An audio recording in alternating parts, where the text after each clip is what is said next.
बृहन महाराष्ट्र ज्योतिष मंडळातर्फे दर शुक्रवारी 8 वाजता फेसबुक लाईव्ह आणि यूट्यूबवरती आम्ही येणार आहोत.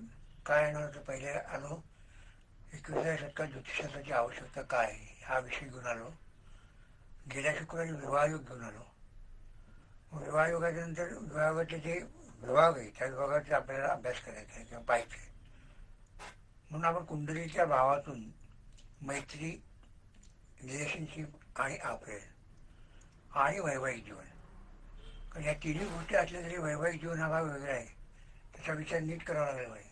कुंडलीच्या स्थानावरून करावा लागेल. मी ज्योतिषशास्त्राच्या माध्यमातून समजून सांगतो, कारण मला ज्योतिषशास्त्राच्या माध्यमातून घडवायच्या असतात घटना, घडलेल्या घडण्याचा मार्ग काढत असतो किंवा घटना कधी घडणार हे सांगायचं असतं. तिन्ही अँगल पाहिजे असतात. प्रत्येकाच्या माणसाच्या जीवनात निर्णय प्रश्न येतात, पण आज या प्रश्नाचा विचार का करायचा आहे आपल्याला याचा विचार थोडा करा. याची आवश्यकता काय आज नव्हती ना. याची आधी आवश्यकता 2021 नंतर याची आवश्यकता जास्त वाढली. कोरोना आला त्याच्यापासून जास्त झाली. ही फॅक्ट आहे. या समाजाच्या फॅक्ट आपण समजून ग्रहांची कारकत्व लावून ज्योतिषशास्त्राचं म्हणजे भविष्यकारांचं काम आहे की आलेल्या जातकाला मार्ग दाखवणे, दरवाजा सरळ सरळ दाखवणे आणि दरवाजातून नाचायला त्याला पाठवायचं गावात. म्हणजे आपण करणार आहे का नाही. ग्रहांची ग्रहमालिका 7 ग्रहांची आहे, सप्तरंगाची आहे. सप्तरंग आपल्याला त्याच्या जीवन आणायचं असेल तर आपल्याला काही गोष्टी मान्य कराव्या लागतील, त्या पाहाव्या लागतील, समजाव्या लागतील. आलेल्या पृच्छकाला कसं सांगायचं याचा विचार करावा लागेल.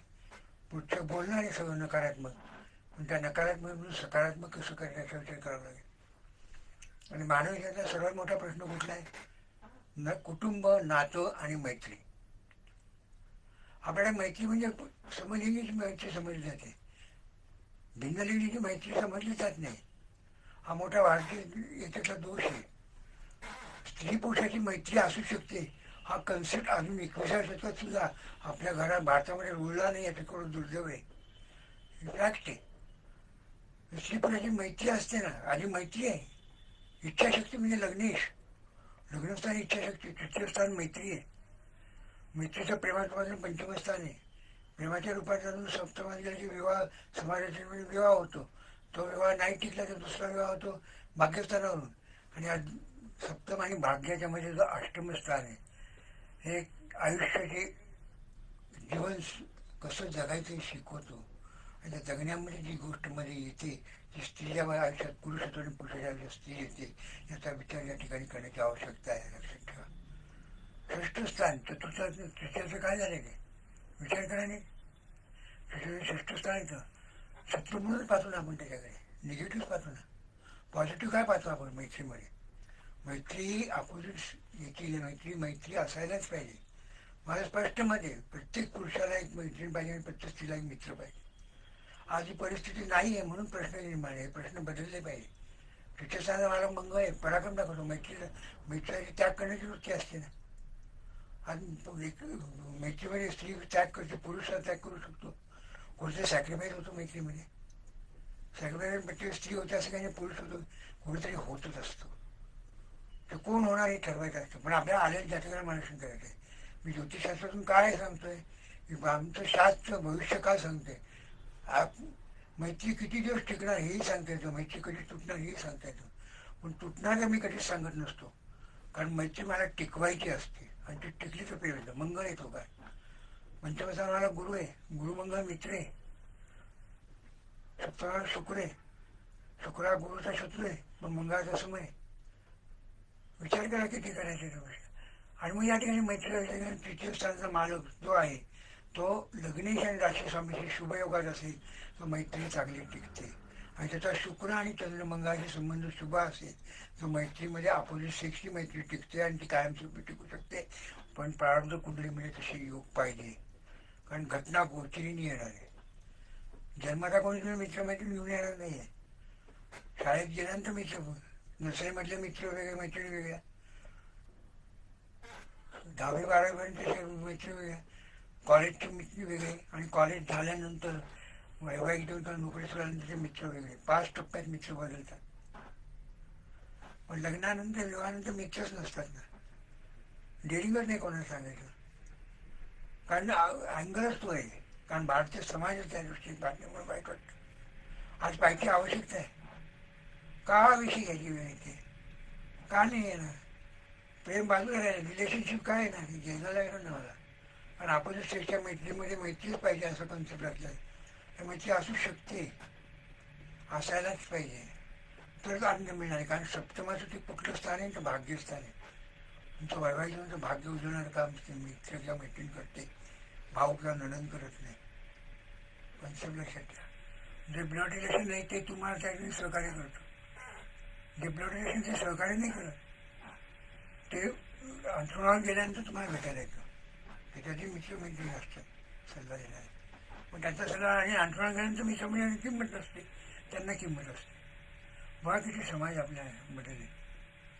जोपर्यंत हॉस्पिटलमध्ये माणूस मित्र जात नाही तोपर्यंत ती मैत्रीण काळजी घेते. आणि हॉस्पिटलमध्ये मित्र ॲडमिट केलं की त्या मैत्रिणीला कोणी विचारत नाही, घरचे लोक पाहायला लागतात. कॉन्सेप्ट किती बदललेले बघा. समाजाचे विचार बदलायला पाहिजे. ज्योतिषशास्त्रातून आलेल्या लग्नेशाप्रमाणे अग्नीत पृथ्वी वायू जल सूत्राप्रमाणे त्या व्यक्तीचा स्वभाव कसा आहे समोर त्याने बदल करावा लागेल. प्रत्येकात टिकेल, असं टिकणार नाही.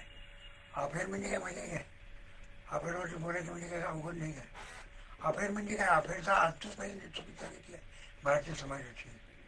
की स्त्री पुरुषांचं एकत्रण म्हणजे अफेअर, ही कन्सेप्टच चुकीची.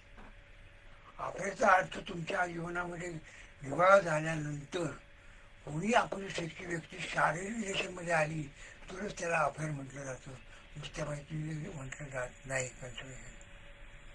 त्याचा कन्सेप्ट लक्षात ठेवा या ठिकाणी.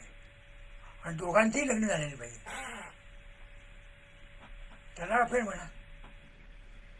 एकाचं लग्न झालेलं नाही, एकाचं आहे, चालेल का अफेअर? याला अफेअर नाही म्हणत. त्या पुरुषाचं ते अफेअर म्हणता येईल, पुरुषाचं प्रेम म्हणता येईल. कन्सेप्ट लक्षात ठेवा, प्रेम म्हणता येतं ते. कारण पंचमस्थान प्रेमात आहे, सप्तमाचं लाभस्थान आहे. विचार करा किती वेळाचं श्रेष्ठस्थान आहे. शरीरासोबत जेव्हा येते तेव्हा त्या ठिकाणी घडी तुटतात ना, नाही होत. नीट विचार करा. म्हणजे या ठिकाणी मग ग्रह काय पाहिजे? प्रेमाचा ग्रह शुक्र म्हटलं जातं, बरोबर आहे. चंद्र मनाचा म्हटला जातो, बरोबर आहे. रवी निर्णय देणारा म्हटला जातो, बरोबर आहे. मंगळ निर्णयाची ताकद देतो.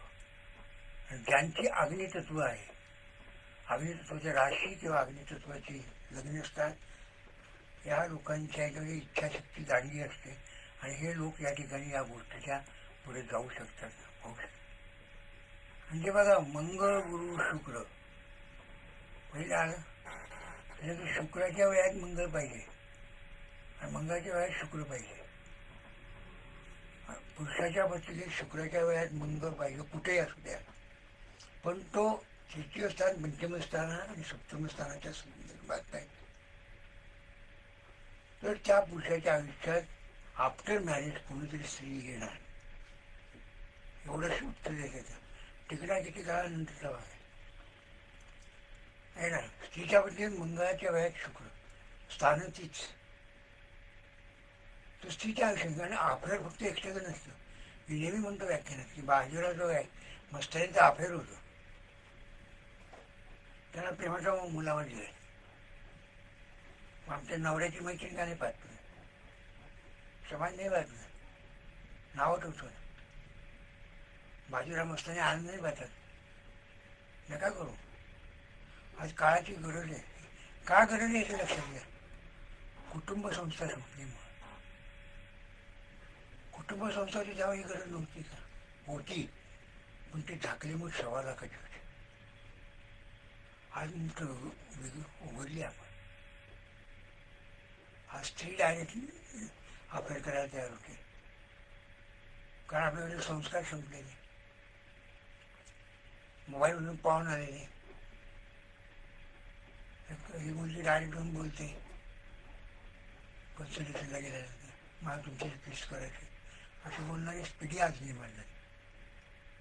याच्यात आपल्याला आपण का करायचे? तर आपल्याला कुटुंब संस्था वाचवायची, त्या दोघांचा विवाह वाचवायचा आहे. कारण विवाह करायलाच लागतो. तो चांगला का वाईट काळ ठरवे, पण विवाह लागतो. कारण कुठेतरी अधिकार लागतो. अधिकार नाही. आता रिलेशनशिप प्रकार मी शेवटी तोच आहे, तो कागदाचा आहे. हा धार्मिक आहे आणि कागद आहे, दोन्ही आहे. कागद हा भांडण्यासाठी असतो. त्या रिलेशनशिपमध्ये जेव्हा आपण आजचे विवाह कागदाचे संस्काराचे नाही आहे म्हणून भांडण आहे, म्हणून भांडण आहे. लक्षात घ्या, हे भांडण तोडायचं आहे. मग रिलेशनशिप म्हणजे काय करतो तुम्ही? एकत्र करार करतो, एकत्र मानसिक दृष्टीने एकत्र राहायचं असेल, आर्थिक दृष्टीने सगळे तुमचे व्यवहार वेगवेगळे करतात. माझं वेगळं, तुझं वेगळं करतात. रिलेशनशिप म्हणजे सप्तमाचं स्थान येते. स्थान बदलत नाही, पण सप्तमाचं ते व्यवस्थान षष्ठ स्थान पाहावं लागतं. आणि रिलेशनशिपमध्ये हा मोठा दोष आहे की जोपर्यंत सुख आहे, आनंद आहे, तोपर्यंत रिलेशनशिप टिकते. आनंद आणि सुख गेलं की रिलेशनशिप जाते. म्हणजे त्या ठिकाणी बुध बुद्धिभेद करतो. बुध मंगळाचा शत्रू आहे, शुक्राचा मित्र आहे. पुरुष वाचवायला जातो, रिलेशनशिप स्त्री मोडायला जाते. आज नेहमी प्रत्येक स्त्री म्हणजे मला वाईट वाटतं की घर मी टिकवलं. घर स्त्रीमुळे कधीच टिकत नाही, घर पुरुषामुळे टिकतं. मग ते टिकूच शकत नाही कधी. असं कारण आहे का, स्त्रीला बोलायला लागतं. मुलाचं लग्न झाल्यानंतर वेगळे का होतात? कोणामुळे होतात ते? सासूमुळे होतात किंवा सुनेमुळे होतात? स्त्री आली ना, पुरुष कुठे वेगळा राहायला तयार नसतो. ही फॅक्ट आहे. म्हणजे या ठिकाणी पुरुष घरात जेव्हा बोलत नाही, जो पुरुष घरात बोलत नाही त्याचं घर कुटुंब टिकतं. आणि जो घरात बोलायला लागेल कुटुंब तुटून जाईल. कारण त्याला श्रवणभक्ती जमलीच पाहिजे. आणि ते श्रवणभक्ती जो करत नाही आजच्या का म्हणून प्रश्न येतो. आपण एखाद्या पुस्तिकेत विचार केला, हल्ली विचारायला एका लोक म्हणून प्रश्न आहे. पूर्वी नव्हते विचारत आणि हल्ली त्यांना सल्लागार कोणी राहिलंच नाही, कारण ती भांडणं असतात. काल एकाने मला सांगितलं की आमच्या घटस्फोट झाला, मुलगी झाली, तिथं लग्न केलं, कर्ज भरपूर झालं होतं, एकदम प्रेमात पडला आणि मला विचारलं म्हटलं 38 नोव्हेंबर मार्गाने गेलं 13 लाख कर्जाचं काय असेल ते. आणि तिला परत त्याच्याजवळ पार्टनर आहे, आजच्या मिक्सर झालं अफेअर आहे, त्या माणसाने तिला 10 लाख दिले, कर्ज फेडलं, आता घर घेऊन देते. ही फॅक्ट टिकायची. आणि 28 नोव्हेंबर मार्गाने गेले. उत्तर ज्योतिषात होतं. तिच्याही पत्रिकेत मंगळाच्या वेळात शुक्र आहे आणि त्याच्या जो पार्टनरच्या पत्रिकेत शुक्राच्या वेळात मंगळ आहे. फक्त तो लाभस्थानात आहे, त्यामुळे ज्या व्यक्तीला लाभ लाभ कुठे झाला? मी आज कालच मी भेटून गेली मला. मी फक्त त्याला टिकव, आता जास्त उद्योग करू नको. त्यांनी घर घेऊन दिले, ते आता त्याच्या नावाने पण त्यांनी तुला लिहून दिले की कर्ज संपते, 6 महिन्यात संपवतो, तुझ्या नावावर घर करतो. विश्वास ठेव, नाही दुसरीकडे परत जाशील कुठेतरी आणि आयुष्याची बरबादी करू नको. हा सांगावं लागतं. पण दोघांच्या पत्रिकेत गणित आहे का? एका पत्रिकेवरून नाही सांगते मला. पत्रिका दोन्ही पाहिजे मला. एका पत्रिकेत मी कसं नाही, एका पत्रिकेत घटना सांगू शकतो, घटना टिकणार किती काळ हे सांगायचं काम माझं आहे. कारण अफेअर आयुष्यभर टिकणाऱ्या केसेस 10% असतील, 90% अफेअर तुटणाऱ्याच असतात. कारण जोपर्यंत घरात सुख मिळालं तर अफेअर होतच नाही. अफेअर होतं कधी? त्याच्यामध्ये दोघं जण नोकरीला आहे, कामाला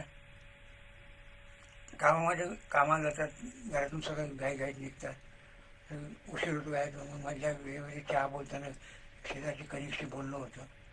दुपारी चहाच्या वेळेस भेटतात, संध्याकाळी उठल्यानंतर पहिल्यांदा जातात, नंतर काही दिवसांनी एकत्र चहा प्यायला बसतात. मग अर्धा तास लेट, मग 1 तास लेट, मग 2-1.5 तास लेट. ही लेट प्रकरण जेव्हा चालू होतं तेव्हा त्याच्या आयुष्यात कोणीतरी आलेलं असतं. त्याच्यात लेट होत नसतो. आणि लेट दुसऱ्या घरात त्याला कटकट असेल तर, घरात स्वास्थ्य असेल तर लेट कधीच होणार नाही आणि अफेअर कधीच घडणार नाही. अफेअरची व्याख्याच वेगळी आहे. आनंद आणि सुखाची झेलण्याची ताकद विवाहात आहे आणि दुःख सहन करायची ताकद विवाहात आहे. ते अफेअरमध्ये नाही आहे. अफेअरमध्ये गिव्ह अँड टेक आहे. रिलेशनशिप गिव्ह अँड टेक आहे. मी देतोय तोपर्यंत मला मिळणार आहे. स्त्रीकडे शाळेतून देण्याची ताकद आहे, पुढच्या शाळेतून लागतं. जोपर्यंत ती देते तोपर्यंत चालणार आहे. तिचं वय वाढेल तसं पुरुष बाजूला होणार आहे, ही कन्सेप्ट आहे अफेअरमध्ये. कारण पुरुष तिच्या आनंदासाठी येतोय आणि स्त्री सिक्युरिटीसाठी येते. ही सिक्युरिटी पाहिजे. माझ्या कुठल्या क्लायंटला मी सांगतो, जर अफेअर टिकवायचं असेल 50,000 रुपयाची दर महिन्याची तयारी ठेवू, तुझं अफेअर टिकेल, टिकणार नाही. पैसे दिले तर तुझी अफेअर असली हिस्ट्री तुझ्याबरोबर राहणार, नाही तर नाही राहणार. Fact is fact. घेतली जबाबदारीने मग दुसरं कुटुंब म्हणून सांभाळते. कायदेशीर अधिकार म्हणू दे, मनाचे अधिकार दे एकमेकाला. कायदेशीर अधिकार कागदासाठी लागतात, प्रॉपर्टीसाठी लागतात. मनाच्या अधिकारासाठी कायदेशीर अधिकाराची जरूर नाही ना. मनाचा अधिकार द्या, मानसिकतेचा अधिकार द्या, याची कन्सेप्ट लक्षात ठेवा. हे होऊ शकतात. आणि शेवटी माणूस मनासाठी जगतो, कागदासाठी जगतो का? पण कागदासाठी जगण्याची आज प्रथा आहे. ही वस्तुस्थिती आहे. या काय फरक पडतो? वस्तुस्थिती आहे. आणि जी आपण टिकतात काय, मला एक आश्चर्य म्हणजे अशा घटना घडायला जाऊन सांगतो. माझ्या केस आली सिंगापूरमधून. त्या नवऱ्याला त्याच्या बायकोचा अफेअर माहिती आहे. ती बाई माझ्याशी बोलत होती. मी त्या समजून सांगत होतो. 2 मुलं होती. त्याच्या 2 मुलाबरोबर त्याच्यावर त्याचा अफेअर होतो. मी बोलतो. नंतर थोड्या वेळाने तिच्याशी बोलणाऱ्या त्या नवऱ्याने फोन हातात घेतला. मला बोलायचं गुरुजीशी मला तू काय म्हणाला? मला माझ्या बायकोचा अफेअर मला मान्य आहे. मी दचकलो. पुढचं वाक्य त्यांनी म्हटलं, थोडं ती माझ्या मुलांचं सगळं करते, माझं सगळं करते, घर टापटीप करते, मुलांचा अभ्यास घेते, सगळं करते. तर तिला जिथे आनंद मिळतो आहे तो आनंद मी दिला तर काय बिघडलं? नाहीतरी 2-4-5 वर्षानंतर किंवा इकडेच राहणार आहे ना, माझ्याकडे कुठे जाणार आहे? घटस्फोट घेण्यापेक्षा तिचा अफेअर मान्य करून संसार आनंदात मुलांचं कल्याण केलं माझ्याकडून. म्हणजे विचार कुठे चालले आज 21व्या शतकात?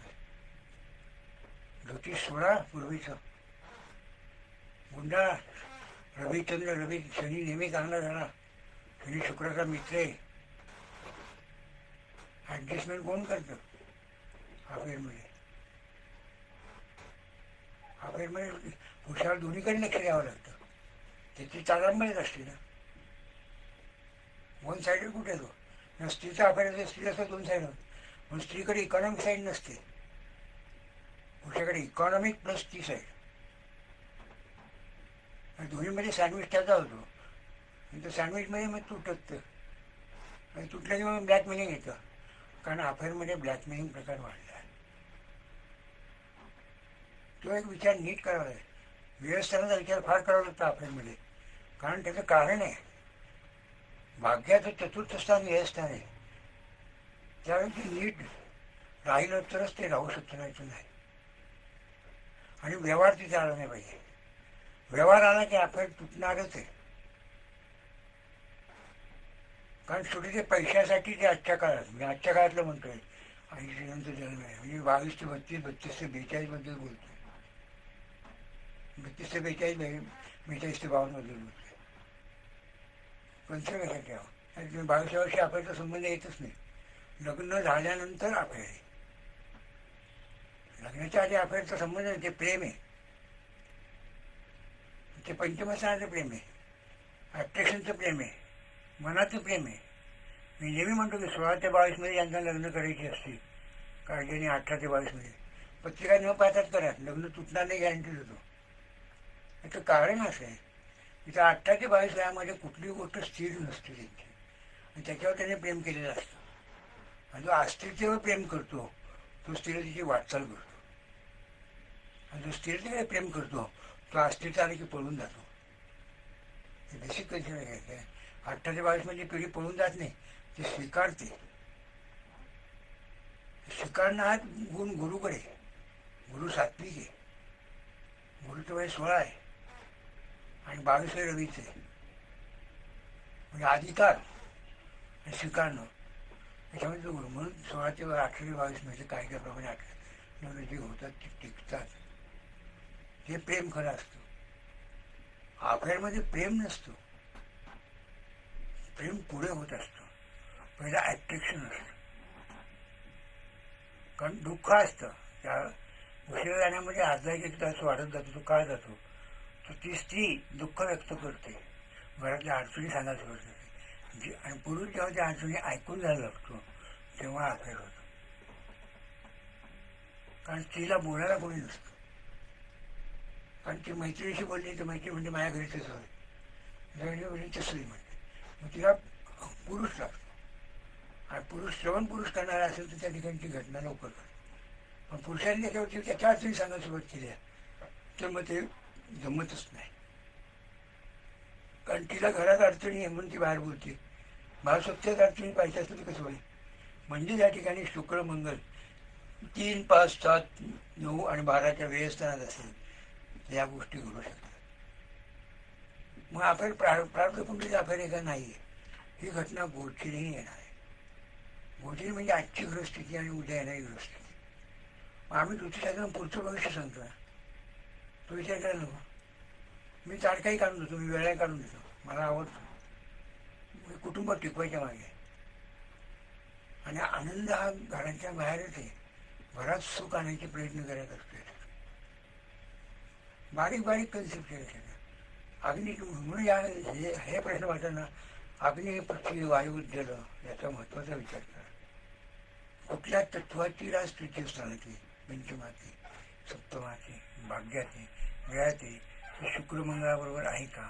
शुक्रमंगळाच्या मित्रराशीत आहे का शत्रुराशीत आहे? शत्रुराशी 1.5 महिना टाळायला सांगा. 1.5 महिन्यात भांडून मी भेटू नको, जास्त नको SMS करू. अजून तरी सांगा, वेळा काढून द्या त्याच वेळेत करा. कारण आपल्या मित्रवेळाच्या वेळेस तर चांगला मेसेज जातो. हे आपण ज्योतिषशास्त्रानं सांगू शकतो. अफेअर केलं म्हणून तो काय वाईट माणूस असं नाही, ती स्त्री वाईट आहे म्हणून नाही. त्याच्याकडे आपला जे आहे ज्योतिषी असलेला अभ्यास म्हणून पाहण्याचा दृष्टिकोन सकारात्मक पाहिजे. त्या प्रश्नाकडे हसण्यावर येणारा प्रश्न नाही तो आजच्या काळातला सिरियस प्रश्न आहे. पण पुढचे प्रश्न निर्माण होता. आत्ता मला फोन आला की त्याचा तोच प्रॉब्लेम झाला नाही, समस्या आला घरी. म्हणून तुझ्या आयुष्यात तो आहे ना, सांगितलं तुला लपून राहा, छपून राहा, उघड काय केलं. आता पुढे मिटवायला वेळ लागणार आहे. आपण घटनेच्या आधीच सांगा ना, आपल्या ग्रहांची वय माहिती आहे. या ग्रहांच्या वयाप्रमाणे त्या वयामध्ये घटना पहा. त्या वयामध्ये येणारे ग्रह पहा, शुक्र, मंगळ, रवी, 3च ग्रह पाहिजे. चंद्र तर 2 दिवसांनी बदलतो. प्रश्न येतो पुढे तुम्हाला. पण मग आत्ता मी काय सांगितलं, शुक्र, मंगळ, रवीच सांगितलं. चंद्र 2 दिवसांनी बदलतो. म्हणजे 1 महिना ते 1.5 महिना, 1.5 महिन्याच्यावरती काय आहे का? मग 1.5 महिन्यामध्ये 4 डिग्रीवरती तो ग्रह आहे.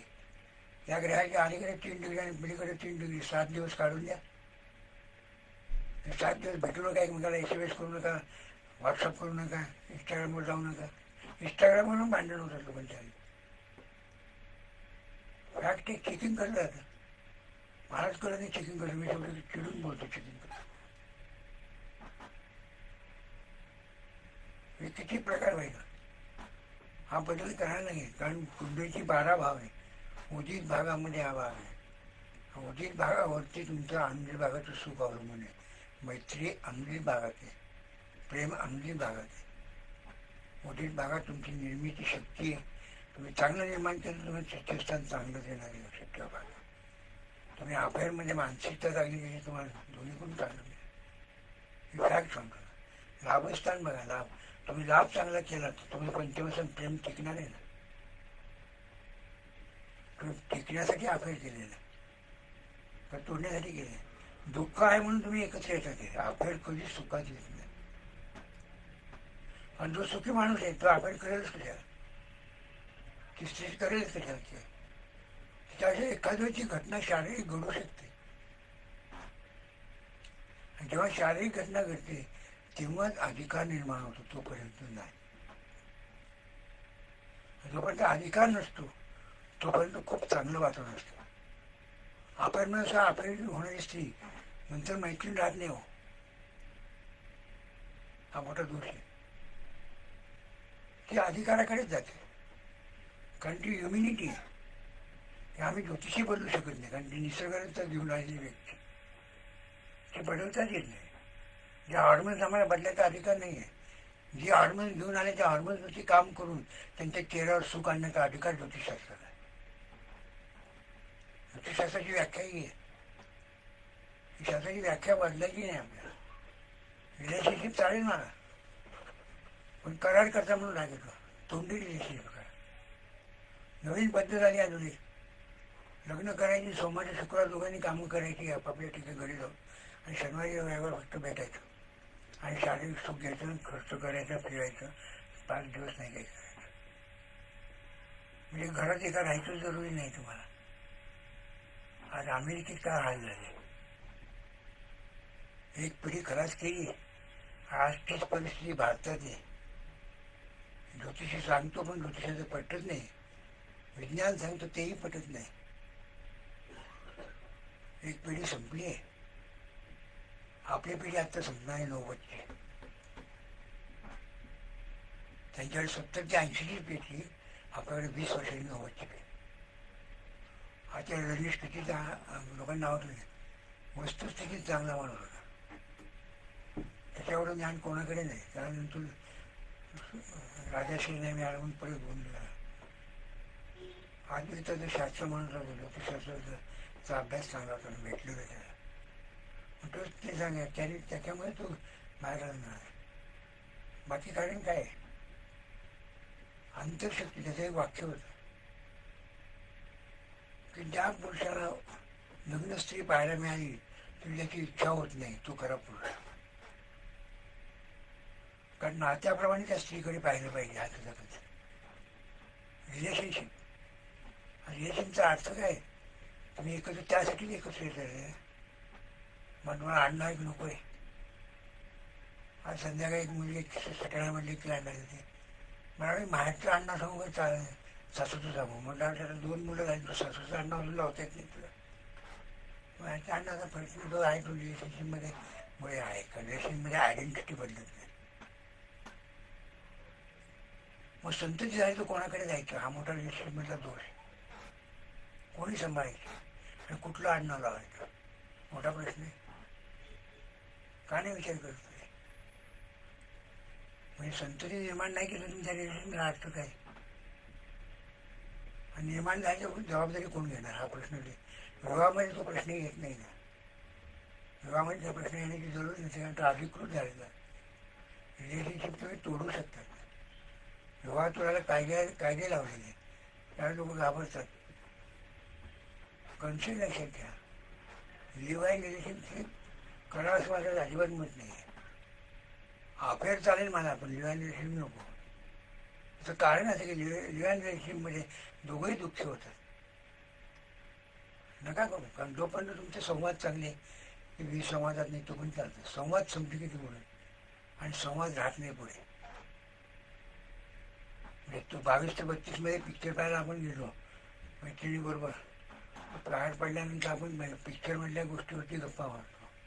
लग्न झाल्यावर 32 ते 42 पिक्चरला गेलो तो घरी काय करायचं म्हणून त्याचा विचार करत असतो. घरी जाताना खायला काय नाही तो विचार करतो. बदललेलं घरी ते 42 ते 52 अजून बदललेलं घरी ते. मुलांसाठी काय करतं असा विचार असतो. 52 ते 62 कंटाळा, तब्येत खराब झाली, काही नाही करायला नको, काहीच खायला नको. 62 ते 72 नातवांच्याबद्दल बोलून गप्पा मारत घरी जावं लागतं. ही फॅक्ट आहे. हे टप्पे 10 वर्षाचे. 10 वर्षाच्या टप्प्यामध्ये बदल करा. मी माणूस नाही, मला तेच अनुभव असतात. मला जे अनुभव येतात तेच मी सांगतो, किंवा मला जे भावतं तेच मी सांगतो. फक्त मी ग्रहांच्या चौकटीत सांगतो एवढं मला. आम्हाला 12 ग्रहांचे 12 स्थानांचे मालक इम्पॉर्टंट असतात की पाहिजे. म्हणून शुक्र मंगळ लक्षात घ्या. कोणाला लगेच कोणाच्याही पत्रिकेत गोत्री ज्यावेळी मंगळ शुक्र येईल, किंवा शुक्राच्या वेळेस मंगळ येईल पुरुषाच्या पत्रिकेत, स्त्रीच्या पत्रिकेत मंगळ शुक्र, पण तो 3, 5, 7च्या संग्रहात तेवढ्या काळापुरती तिला कोणाचे मॅक्सिन किंवा कोणाचं पार्टनर भेटेल हे उत्तर 100% असतं.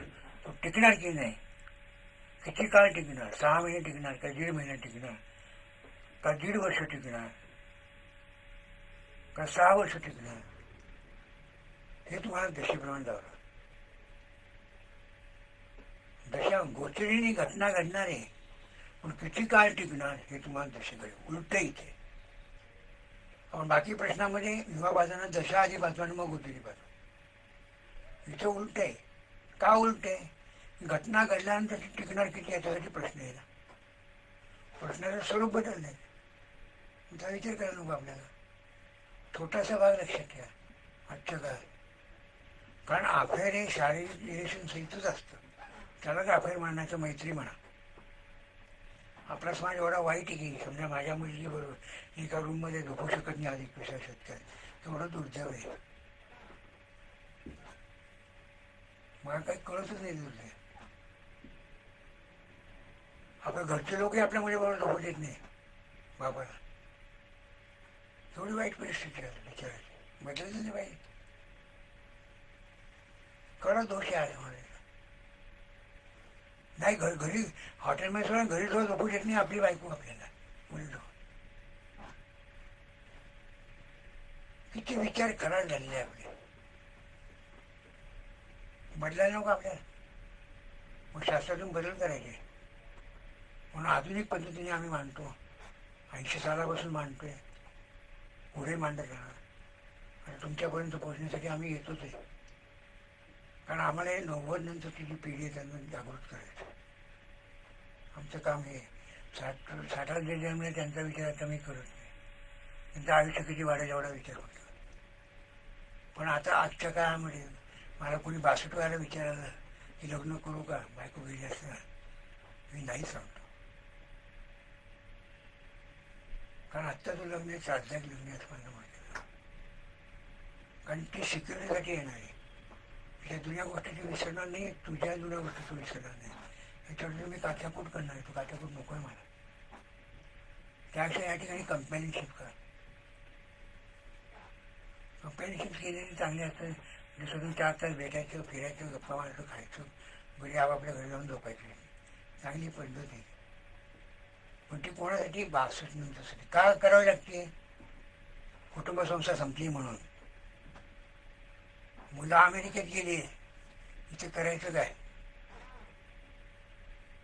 हा मोठा प्रश्न आहे. म्हणून त्या ठिकाणी 62 मी नाही करून दिलं लग्न खूप लोकांना. आणि आता म्हणतात चांगलं आहे नाही केलं ते. लग्न करून 62 वर्षाचे सुख मिळू शकत नाही आणि आनंद मिळू शकत नाही. कारण दोन्ही व्यक्ती 30 वर्ष कष्ट केलेले असतात किंवा करपलेले असतात. त्या सगळ्या गोष्टी बोलण्यासाठी व्यक्ती पाहिजे असते. आणि तीच गोष्ट सारखं रोज बोलत बसलं तर त्या गोष्टीवर आनंद घेता येणार आहे का? नाही येणार आहे. चाललं पाहिजे. आपण समाजासाठी काम करतो ना. ज्योतिषशास्त्र समाजासाठी आहे. ग्रह समाजासाठी आहे. ग्रह फक्त माणसावर परिणाम करत नाही आहे, सगळ्या पृथ्वीवर करतं ते. ग्रह सगळ्या प्राणीमात्रावर करतात. फक्त सजीव गोष्टीवर करतात. झाडं लावल्याने त्याची पानं. मला मूल साफ करायचं असतं, मला फांद्याने साफ करायचं. मला मूल चांगलं करायचं आहे. लग्न करताना योग्य वेळी विवाहयोग सांगितला. या घटना घडणार नाही, पण अफेअर घडू शकतं. लग्नाच्या वेळी पत्रिका पाठवणार नाही का अफेअर पाहणार नाही कशाला पाय. मला दिसलं शुक्राचार्य मंगळ तुम्ही ते वय काढून सांगा की या वयात काळजी घ्या. स्त्रीला सांगेल. म्हणजे आमच्या काळातली घटना आहे छोटी छोटी. ते आम्हाला तेव्हा काही कळत नव्हतं जास्त. फार मग ज्योतिषी नव्हतं नाही. माझ्या इथे राहतो आमच्या समोर बंगला आहे. त्या बंगल्याने त्याची नवरे ती दुसऱ्याकडे जायची. आम्ही पाहायचो डोळ्यांनी आणि आम्ही रोज खिडकीतून डोकून पाहतो. हे फॅक्ट होते. पण का? त्याच्यामध्ये कारण काय ते कुंडलीतून शोधा. घटना का घडली. पण ज्योतिष अभ्यासक असायचं ते तुम्हाला कुठलं स्थान बिघडलं आणि कुठल्या स्थानाच्या माध्यमातून ती व्यक्ती त्याच्या आयुष्यात आली. बघा, नोकरीच्या माध्यमातून आली आहे, व्यवसायाच्या माध्यमातून आली आहे, शिक्षणाच्या माध्यमातून आली आहे, दुःखाच्या माध्यमातून आली, नात्यातून आली का अजून कुठल्या प्रकारे आली याचा विचार करा. कुठेतरी ती व्यक्ती त्या ठिकाणी जुळते म्हणून आली. ती जुळते तिथे. ज्या दिवशी तुम्ही अफेअरमध्ये सुद्धा पैसे देणं बंद करा, तुमचा अफेअर तुम्हाला शास्ती गेलंच समजेल. फॅक्ट ही फॅक्ट आहे. त्यासाठी त्या स्त्रीची चूक नाही. पण तिने तुम्हाला सर्वस्व दिले म्हटल्यानंतर तुम्ही त्यांना जबाबदारी घ्यायला नको. म्हणजे तुमचा शनी चांगला पाहिजे. कारण शनी तुम्हाला टिकाऊपणा देणार आहे, बाकी कुठले ग्रह देणार नाही. कधी लक्षात ठेवा, शरीर चांगला पाहिजे. मग स्वराशीचा असू दे, उच्च राशी असू दे, मूळ त्रिकोण राशी असू दे किंवा मित्र राशी असू दे, तो असणं फार इम्पॉर्टंट आहे. तो असणं फार इम्पॉर्टंट असल्यामुळे तो शनी टिकवतो. कारण शनी शुक्र मित्र असल्यामुळे प्रेम टिकवतो आणि शनी मंगळावर मात करू शकतो. कारण मंगळ 1.5 महिन्याने बदलतो, शनी 2.5 वर्षांनी बदलतो. 2.5 वर्षामध्ये 3 वेळा फक्त 4.5 महिने त्या मंगळाच्या त्या व्यक्तीला त्रासदायक ठरतात. 4.5 2.5 वर्षामध्ये 4.5 महिने आपण टाळू शकतो आणि सांगू शकतो. त्यातला भाग लक्षात ठेवा. हा बदल तुम्हाला करावा लागेल. रिलेशनशिप जरूर करा, माझं म्हणणं नाही, पण करू शक्यतो करू नका असं माझं मत आहे. कारण लिव्ह रिलेशनशिपमध्ये काही अर्थ नाही. याच्या गोष्टी लक्षात ठेवा. आणि आपल्यामधून कुटुंबसंस्था उद्ध्वस्त करू नका. कुटुंबसंस्था उद्ध्वस्त झाली तर सगळंच जग उद्ध्वस्त आहे. आज कुटुंबसंस्था टिकवण्यासाठी विचारण्याचा विचार करावा लागतो. मग पत्रिकेच्या कुंडलीतला जो भाग आहे, हाच भाग मला समजून सांगायचा प्रयत्न करायचा आहे. आणि तुम्हाला नवीन पिढीला वेळ नाही आहे, त्यांना इमिडिएट पाहिजे सगळ्या गोष्टी, एका दिवसात सगळ्या गोष्टी पाहिजे. म्हणजे एका दिवसात देण्याची ताकद आमच्यात आहे, 11 दिवसाची ताकद तुमच्यात आहे. बघा, ती तुम्ही ठेवा. ती तुम्ही ठेवणार असाल तर मेरिट हॉटेलला या 11 तारखेला. तुम्हाला ज्योतिषशास्त्र म्हणजे काय तेही समजून सांगेल. ज्योतिषाचा मूळ भाग समजून सांगेल. एका मिनिटात कुंडली कशी करायची ते समजून सांगेल. आणि ते सांगेल कुठल्या प्रश्नाचं उत्तर 5 मिनिटात कसं देतं सांगेल. एखाद्याला एवढं कसं शिकवणार? शिकवायला वेळ लागत नाही, आत्मसात करायला वेळ लागतो. तुम्ही आत्मसात मला तुमच्याकडून करून घ्यायचं. तुम्हाला तुमच्या आणि कुठली पत्रिका घेऊन येणार नाही. तुम्ही जे येणार, तुम्ही पत्रिका द्यायची, ती पत्रिका मांडणार आहे. कारण माझा या शास्त्रावर पूर्ण विश्वास आहे, शास्त्राच्या नियमावरती विश्वास आहे. म्हणजे मला ज्योतिषाची मूलभूत माहिती दिली, बेसिक काय केलं सांगितलं. समजा महाराष्ट्रांचं विदेश पंचांगावरून एका मिनिटात पत्रिका कशी करायची, हा सगळा पिरियड 1-1.5 तासात सांगायला पाहिजे. आणि मग पहिल्या 1.5 तासामध्ये विवाह योग कम्प्लीट. विवाह योग, प्रेमविवाह, मैत्री, रिलेशनशिप, सेकंड मॅरेज, आपल्या या सगळ्या गोष्टी 1.5 तासात होते. मग दुपारच्या सतत विवादांचे संततीचा विचार, ज्यांना होत नाही ते कशा पद्धतीने व्हायचे त्याचा विचार मांडला आहे. मग शिक्षण, परदेश गमन, नोकरी, व्यवसाय, मग घर आणि आरोग्य, आणि मग आयुष्य योग सांगेल. अशा पद्धतीने 5 वाजता कार्यक्रम संपते. 5,000 फी आहे, मेरिट हॉटेलला आहे म्हणून 5,000. आणि मला लोक म्हणायचे फी नेहमी वाढत असते, कमी नसते. कुठल्याही कॉलेजची फी कमी होते का? नाही होत ना. आमची 3,000 होती, आम्ही 5,000 का म्हणून ठिकाण चांगलं घेतलं म्हणून 5,000 दिले. पण ज्ञान तुम्हाला 5,000पेक्षा काय 15,000 ज्ञान मिळेल. आणि मी जे शिकवतो त्यातून तुम्ही घरामध्ये एवढं घरी जाऊन केलं विचार. घरातल्या चौघांच्याही पत्रिका घ्या, प्रत्येकाच्या लग्नेशन राशीचं पहा, तो कुठल्या तत्वात आहे ते पहा. त्यांना बदलू नका, तुम्ही बदला आणि त्यांची तसं वागा. घरात कुटुंब टिकेल. त्यांना बदलू नका. जगात कोणाला बदलता येत नाही आणि बदलता येणं शक्य नाही, त्याच्या मागे धावणंही शक्य नाही.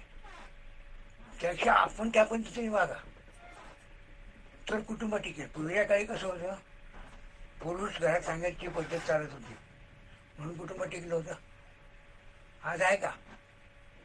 आज नाही. ते इथूनही घ्यायचं का नाही घ्यायचं, तिथूनच घ्यायचं. ही कन्सेप्ट आहे, टिकलं नाही. मग काय टिकलं नाही याचं कारण आहे की याच्यामध्ये अशा ज्योतिषातून तुम्हाला निर्णय कसा घ्यायचा तत्वाप्रमाणे ठरवा. मला तेच करावं लागतं. एक तिकडे इकडे झालं तिकडे, इथेपासून निर्णय शेवटी माझ्या पद्धतीने निर्णय मी करतो, पण त्याला वेळ लागतो. मला समस्या प्रत्येकाची स्वभाव, कोण अग्नी तत्वाचं आहे, कोण पक्ष तत्वाचं आहे, कोण वायू तत्वाचं आहे, कोण जल तत्वाचं आहे. सगळ्याला हो म्हणतो मी, पण मला पाहिजे तेच मी करणार, कारण मी चांगल्यासाठी. त्या लोक मला हत्ती म्हणतील, एकर म्हणतील, काय म्हणून जाईल, काय फरक पडतो. म्हणजे समाजासाठी काय नाही. म्हणून या ठिकाणी 3, 5, 7चा विचार नीट करा, 9चा करा, आणि ग्रहांच्या कारकत्वाचा विचार करा, तर तुम्ही आपल्याला 21व्या शतकात होणार आहे ती यशस्वी करण्यासाठी ज्योतिषशास्त्राचे नियम वापरा आणि कुटुंब संस्था टिकवण्यासाठी. आपण होणारच नाही हे सांगू नका, चुकीचं कन्सर्न नका करू. आहे जाणीव करून द्या. मयूरला मी सांगितलं या तुझ्या पती लग्न झाल्यानंतर या काळात हा भाग येणार आहे 6 महिन्याचा, त्याच्यात तू पॉझिटिव्ह राहा किंवा निगेटिव्ह राहा हा सांगायचं काम माझे. मी सांगत नाही. घटना घडल्यानंतर ते आल्यानंतर काय करणार आहे, घटना कशी मला थांबवता येईल किंवा तुझ्या आयुष्याची घटना होतील सांगण्यात काय अर्थ आहे.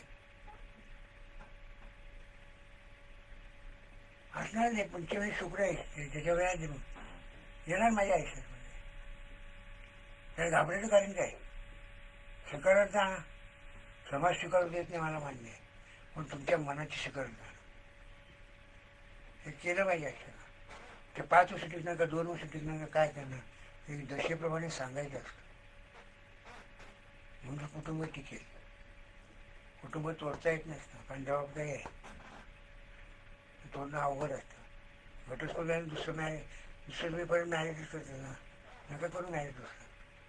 पहिलं मॅरेज ॲडजस्टमेंट आहे, दुसरं मॅरेज डबल ॲडजस्टमेंट. आणि संतती कधी स्त्रीने घरी घेऊन जाऊ नये, पुरुषाकडे द्यावे. पण नाही, आमची स्त्री संतती स्वतःकडे द्या. चूक येते. आणि तिचा सेकंड मॅरेज होता तिचा प्रश्न येतो, पुरुषाला तो येत नसतो. मोठा दोष येतो. पण आई वडील काय सांगतात आमचे, संतती सहित चल सोडून येईल संतती. आता एवढ्या सगळ्या गोष्टी करून 2 कोटी मागते ना, 50 लाख मागते ना, एवढे काही पैसेच मागते ना शेवटी आजच्या काळात. मग कशाला घेतली संतती, काळच माझ्याकडे 2.5 वर्षाची म्हटलं संतती नवरा मागतोय ना देऊन टाक, गप्पा बस. मुलगी आहे ओढून गप्पा बसा. तिच्या याच्यात लग्नाचा योग आहे 3 वर्षानंतर चांगलं लग्न मिळेल तिच्या संततीने. या संततीमध्ये तिच्या लग्नाचा खोळंबा करू नका म्हणून स्पष्टपणे काय. पोलीस बरोबर आहे तुमचं, पोलिसाची आई सांभाळते. शेवटी फरक तिथे बसतो. जगायचं कसं आहे, कारण आता आयुष्यमान वाढलं आहे लक्षात ठेवा. 90 वर्षापर्यंत त्याचा माणूस जगू शकतो, ही वस्तुस्थिती आजची. कारण विज्ञान एवढं पुढे गेलं आहे, विज्ञानाने ते वाढवलं आहे. आज आपण म्हणतो आहे अँजिओग्राफी प्लॅस्टिकचं, आणि तुमचं आयुष्य वाढतं. पेसमेकरपासून 5 वर्ष आयुष्य वाढतं. आणि पैसे तर बसून येतील, पण ते आनंदाने सुखाचं करायचं असेल तर तुम्हाला हा अनुदित भाग लक्षात ठेवा. अनुदित भागात प्रेम आहे, वात्सल्य आहे, घर आहे, कुटुंब आहे आणि नाती आहे. आणि उदित भागात तुमचं कर्तृत्व आहे, आयुष्य जगण्याची कला आहे, भाग्य आहे, तुमचं कर्म आहे, मला लाभाची आहे आणि तुम्हाला खर्च करायची ताकद देणार असतं. आणि तुमच्या चेहऱ्यावर हास्य आणणारा अर्थाभाग त्या ठिकाणी. प्रयत्न आणि दैववाद याची सांगड घालून जीवनामध्ये येणाऱ्या घटनेला सामोरं जाणं, अफेअर असो, लिव्ह असो, किंवा प्रेम असो, किंवा विवाह असो, किंवा नातेसंबंध असो, किंवा वैवाहिक जीवन असो, यशस्वी करता येतो यासाठीचे ज्योतिषशास्त्र आहे. आणि याचाच 11 तारखेला मेरिटमध्ये तुम्हाला यायला संधी असेल तर या. त्याची 5,000 फी आहे, त्याच्यामध्ये जेवण आहे, सगळ्या गोष्टी आहे. सगळ्या गोष्टी तुम्हाला समजून सांगेल. परत मी सोमवारी येणारच आहे आणि स्वामी परत शुक्रवारी येणार. सोमवारी मी महानगरपालिका 29 महानगरपालिकेच्या निवडणुकीचा निकाल ज्योतिषशास्त्राच्या बद्दल कसं सांगायचं याच्यासाठी मी सोमवारी तुमच्याकडे येणार आहे परत भेटायला. जय हिंद, जय महाराष्ट्र, जय ज्योतिष.